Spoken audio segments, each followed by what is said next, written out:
इस्लामाबाद हो, लाहौर हो या फिर पेशावर, आज पाकिस्तान में हर जगह सिर्फ एक ही बात हो रही है कि भारत ने अमेरिका को मुंह तोड़ जवाब दिया है। Double standards are clearly in evidence.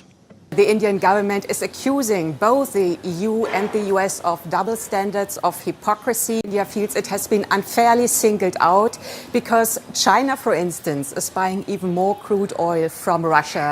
Turkey is also buying a lot of crude oil from Russia. Bharat के हवाले से बता दूं आपको, भारत और अमेरिका में मुसलसल इस वक्त एक लफ्ज़ी जंग चल रही है। भारत के विदेश मंत्री डॉक्टर एस जयशंकर का एक ऐसा बयान सामने आया जो भारत ही नहीं बल्कि अमेरिका में भी चर्चा का विषय बना हुआ है। उन्होंने अमेरिकी राष्ट्रपति डोनाल्ड ट्रंप की नीतियों पर तीखा हमला बोला। US friends have been responding in very different ways. दोस्तों, इंडिया गाहे बगाहे पाकिस्तान का जो इशू है उसको ग्लोबल स्टेज पे लेके जा रहा है। न्यूयॉर्क में G20 के विदेश मंत्रियों की बैठक में एस जयशंकर ने एक बड़ा बयान दिया। विदेश मंत्री एस जयशंकर ने G20 के विदेश मंत्री से कहा, आतंकवाद पर दुनिया नरमी ना दिखाए।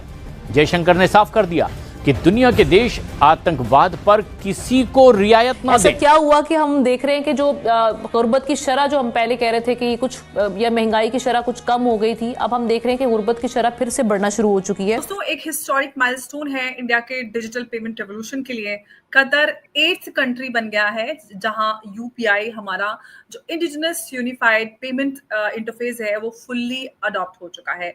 और हम अपने आप को इस काबिल बना ही नहीं रहे कि हमें वहां पर कटोरा लेके ना जाना पड़े। नवाज शरीफ साहब भी हर बार कहते थे हमने जी कशकोल तोड़ दिया है। इसी तरीके से शहबाज शरीफ साहब कहते हैं मैं मांगने नहीं आया, लेकिन आप लोगों को मालूम है कि मजबूरी है। तो एक हिस्टोरिक माइलस्टोन है इंडिया के डिजिटल पेमेंट रेवोल्यूशन के लिए।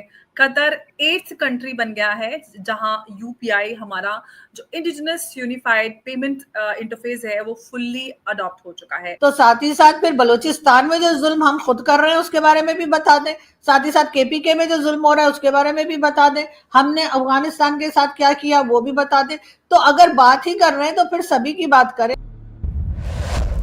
जय हिंद, क्रिकेट हिंदुस्तान में आपका स्वागत। दोस्तों, भारत के विदेश मंत्री डॉक्टर एस जयशंकर ने न्यूयॉर्क में G20 देशों के विदेश मंत्रियों की एक मीटिंग को संबोधित किया। इस दौरान भारत ने यूनाइटेड स्टेट को एक कड़ा मैसेज दिया, जो पिछले कुछ महीनों से रूस से तेल आयात को लेकर भारत को ट्रेड टैरिफ से निशाना बनाते आ रहा है। विदेश मंत्री ने कहा कि दोहरे मापदंड साफ नजर आ रहे हैं। विदेश मंत्री एस जयशंकर UNGA के 80वें सत्र को भी संबोधित करने वाले हैं। विदेश मंत्री एस जयशंकर ने कहा कि विकास के लिए एक सतत खतरा आतंकवाद, शांति में बाधा डालने वाली अस्थायी कारक है। आतंकवाद के मसले पर किसी भी तरह की रियायत नहीं देनी चाहिए। विदेश मंत्री ने कहा कि जैसे जैसे दुनिया संघर्ष, आर्थिक दबाव और आतंकवाद का सामना कर रही है, बहुपक्ष और संयुक्त राष्ट्र की सीमाएं साफ नजर आ रही हैं। डॉक्टर एस जयशंकर ने जोर देकर कहा कि शांति विकास को संभव बनाती है, लेकिन विकास को खतरे में डालने से शांति संभव नहीं हो सकती। एस जयशंकर ने टूक शब्दों में कहा कि आर्थिक तौर पर नाजुक हालात में ऊर्जा और बाकी जरूरतों को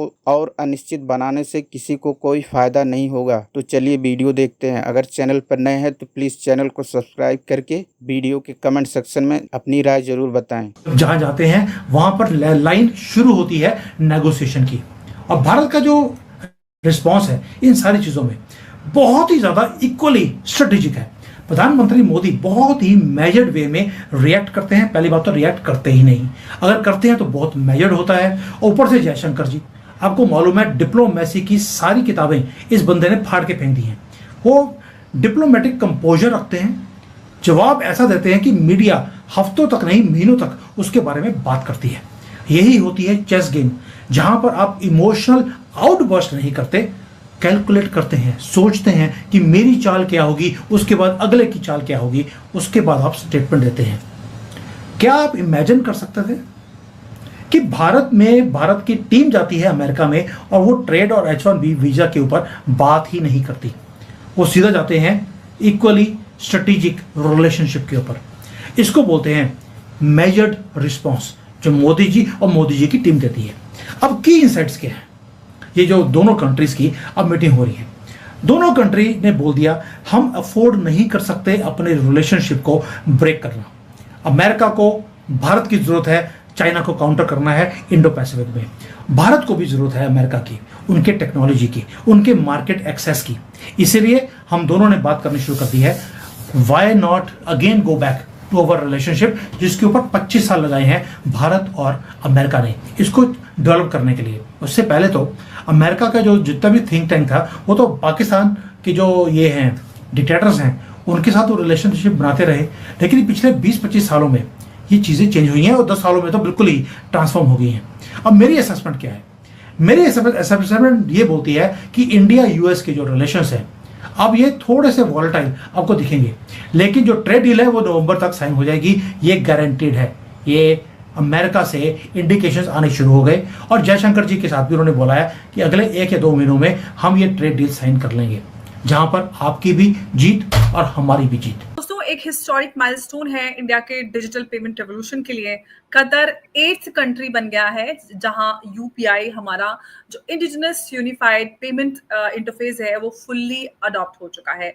कतर नेशनल बैंक और एनपीसीआई इंटरनेशनल के माध्यम से अब क्यूआर पेमेंट्स लाइव हैं और ये सिर्फ टेक्नोलॉजी का एडवांसमेंट नहीं बल्कि इंडिया के ग्लोबल फिनटेक फुटप्रिंट का एक बड़ा स्टेप है। और आज हम डिस्कस करेंगे इस पूरे अपडेट को कि किस तरह से ये भारत का जो ट्रेड है, भारत के ट्रेड रिलेशन है, एक्सपेक्ट कम्युनिटी है और ग्लोबल पेमेंट इकोसिस्टम है, उसको कैसे ये उसको इन्फ्लुएंस करेगा और कैसे हम इस पे पूरा और बढ़त होते हुए देखेंगे। उमेश जी हैं इस पूरे मामले पे काफी जानकारी रखते हैं और उनसे हम इसको विस्तार से समझेंगे। उमेश जी, बड़ा अपडेट है, बड़ी खबर है और अब जो यूपीआई है कतर जैसे इंटरनेशनल मार्केट में लाइव है, क्या ये इंडिया का जो ग्लोबल फिनटेक लीडर बनने का जो सपना है और जो भारत जिस राह पर चल रहा है उसके लिए कितना अहम ये आप अपडेट देख रहे हैं? देखिए, सीधा मतलब है कि इंटरनेशनलाइजेशन ऑफ रुपी हो रहा है। भारत का डिजिटल पब्लिक इंफ्रास्ट्रक्चर ग्लोबल जा रहा है। कतर जो है 8th कंट्री बन चुका है जहां उन्होंने यूपीआई को अडॉप्ट किया है। कतर नेशनल बैंक और एनपीसीआई इंटरनेशनल ने करार किया है कि यहाँ से